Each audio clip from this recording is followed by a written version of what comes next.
Hello students, today we will discuss a topic of class 7, subject chemistry, chapter 3, elements, compounds and mixtures. The topic is molecular formula. But before going to the main topic, we will revise few things, atoms, molecules and atomicity, so that it will be easier for us to understand molecular formula.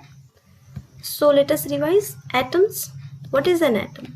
An atom is the smallest particle of an element that takes part in a chemical reaction.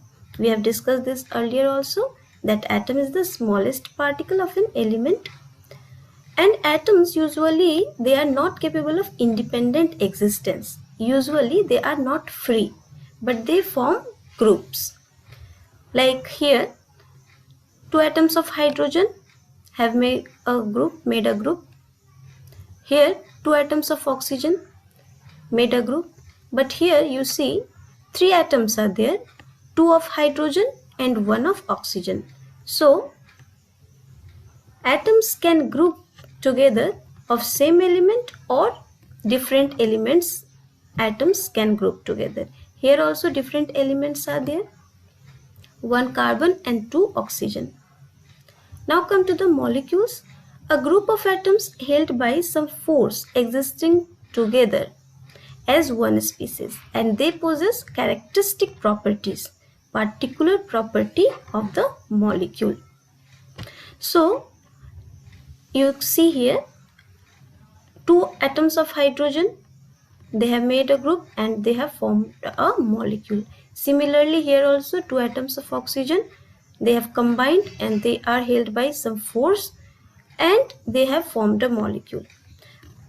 Atoms of same or different elements can join together.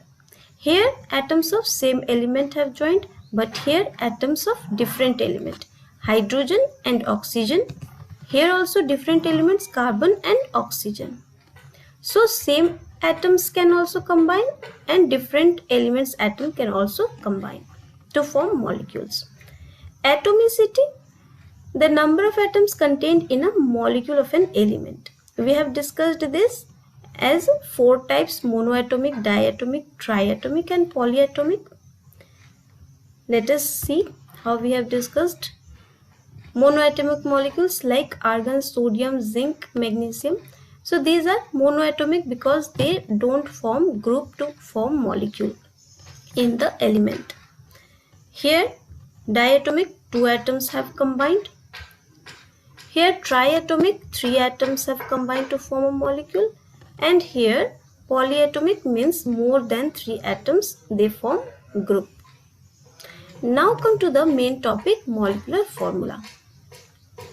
Molecular formula is a symbolic representation of a compound, since it represents the molecule of a compound.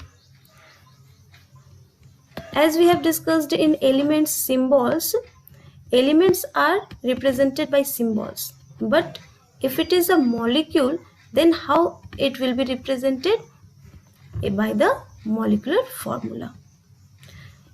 It indicates the number of atoms of each kind of element present in one molecule of a compound. For example, what is the molecular formula for water? It is H2O. Two atoms of hydrogen, one atom of oxygen, they have combined together to form molecule, and this is the symbolic representation of a compound molecule. Similarly, carbon dioxide, similarly ammonia.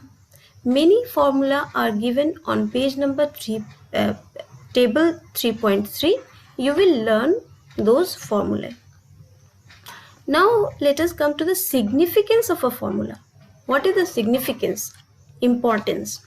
A formula indicates the elements present in a compound.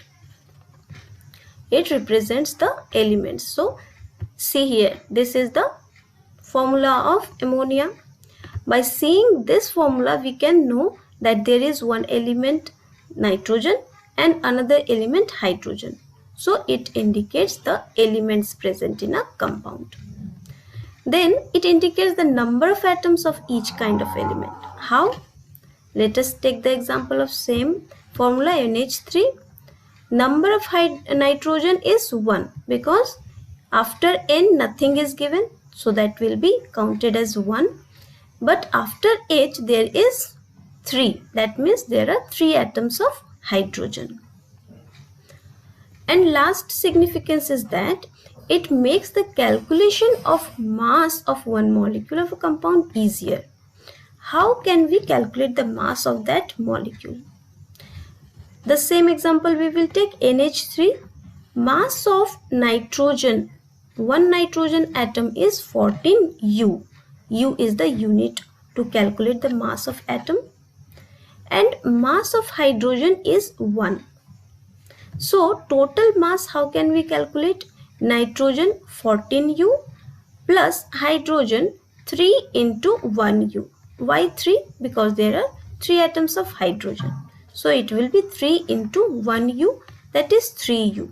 So total mass will be 14U plus 3U, that is 17U of the molecule of ammonia. So it makes the calculation of mass of one molecule of compound easier.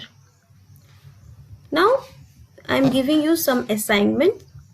Define molecular formula and write the significance of a molecular formula. Do these assignments in your fair notebook. Thank you.